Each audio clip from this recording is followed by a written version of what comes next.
Hi guys, today's video is about the Appearance panel in Adobe Illustrator.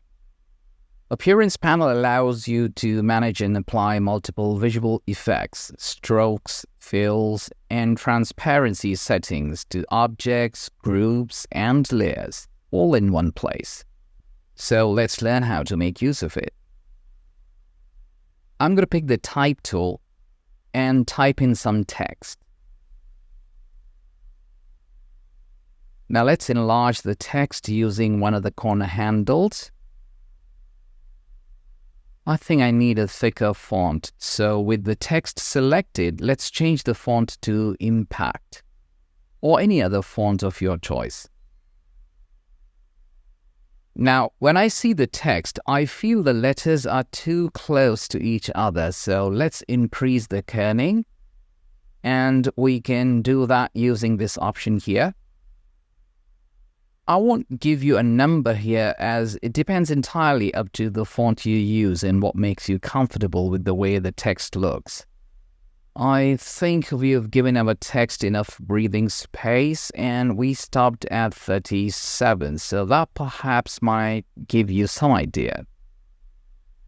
Alright, let's bring the Appearance panel, and to do that, let's go to Window, and you can find the Appearance panel sitting there. The shortcut to bring it is Shift F6 for both Windows and Mac. Okay, let's drag it down from the bottom to create some space. Perfect. At the bottom of the panel, you can find it has the FX button that has loads of options you can make use of. Then you have the Clear Appearance button to remove all applied appearances from a selected object, reverting it to its default state. On the left, you'll find the Add New Stroke option, and right next to it is the Add New Fill option. Before we begin, you might think why the black fill of the text is not showing in the Appearance panel. It's simply because when you first create a text object, the fill and stroke are handled through the Character panel rather than the Appearance panel.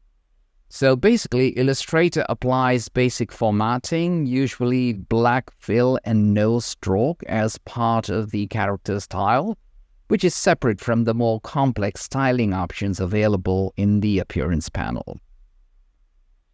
So now when we add a new fill to our text, this will override the existing black fill. Let's click the Add New Fill button, at which point you should be able to see the fill as black and the stroke as none. Let's change the fill to a gradient. And since this is a tutorial, I'm not going to use a gradient of my own. I'll just pick the preset gradient from the Swatches panel. So let's click it to apply it to our text. Should you want to change the gradient colors or the angle or anything to do with the gradient, just click the Gradient Options button, which will reveal the menu. And from here, you can make the necessary changes. I think I won't change the colors, but let's change the angle to something else. So let's pick 150 degrees. Now you see, I don't have my text selected, and if I add a stroke or even a fill, you can find it getting added to the Appearance panel, but it doesn't affect the text. So always ensure that you first select the text or object you'd like to add the stroke or fill to. Let's first delete this stroke, and to do that, just have it selected on the Appearance panel and hit this trash icon sitting at the bottom of the panel, and it shall be gone. Now let's select our text first, and then click the Add New Stroke option, and you shall find the text with a stroke of 1 point all around. Now we need to do a few things. First, let's click the Stroke panel to reveal these options. Here I'll change the capping to round, and the corner to round join. So basically, a round cap gives the line rounded ends instead of the default flat ends.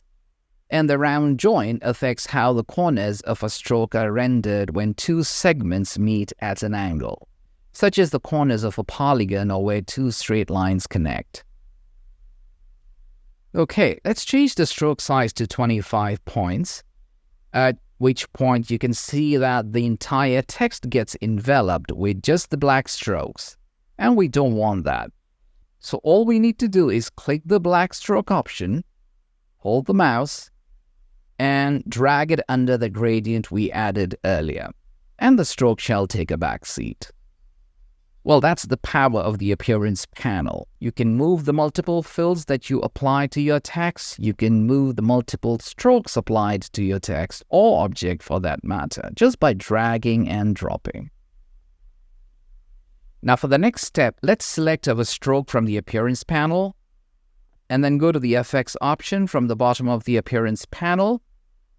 And we need to go to Distort and Transform, and then the Transform option. Alternatively, you can go to the same option from the menu on top. So let's click Effect, and then Distort and Transform, and hit Transform, which will reveal the Transform Effect menu. Here we need to do two things to our stroke. First, we need to move it by 1 point horizontally and vertically. So let's update the move to 1 point for both. The next thing we wanted to do is to add 35 copies. So each copy shall move by a point horizontally and vertically, giving it a really nice look. So let's hit OK, and you can see what I'm talking about. Next, we need to add another fill to the existing gradient fill that we added earlier. So from the appearance panel, let's click our gradient fill. And then from the bottom of the panel, let's click the Add New Fill option.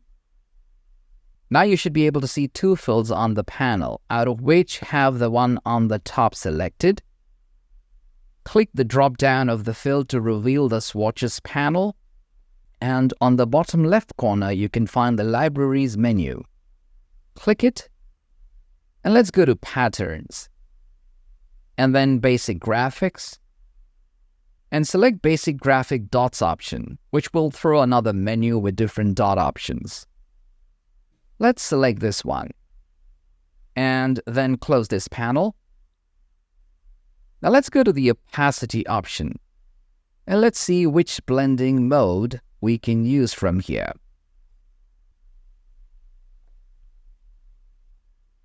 I think I'll go with Color Dodge. Let's reduce the opacity to about half. I think it looks pretty decent. What do you think? Okay, now let's give our text a direction. So with the text selected, let's pick the Share tool. Let's move the reference point to the bottom left corner of the text shadow. If you don't know how to work with the Share tool, watch Class 17 of this course. You can find the link on the top right corner of this video. Okay, so once the reference point is set, let's click and drag from the top right corner of our text to give it a direction. I think that should be good enough. Ensure that the text is selected. Let's go to Effect, and then Warp. And let's pick one of the warp styles that can be applied to our text. So let's pick Arc. Now, from the menu here, we can always change the style to something else. So let's look at different options to see which one looks better.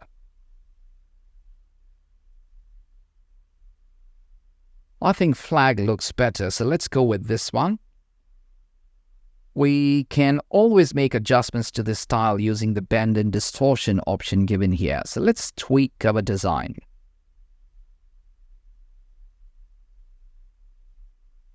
Alright, I think this looks fine, so I'll go with it and hit OK. Lastly, to duplicate this text, all we need to do is hold Option on a Mac or Alt on a PC and click and drag.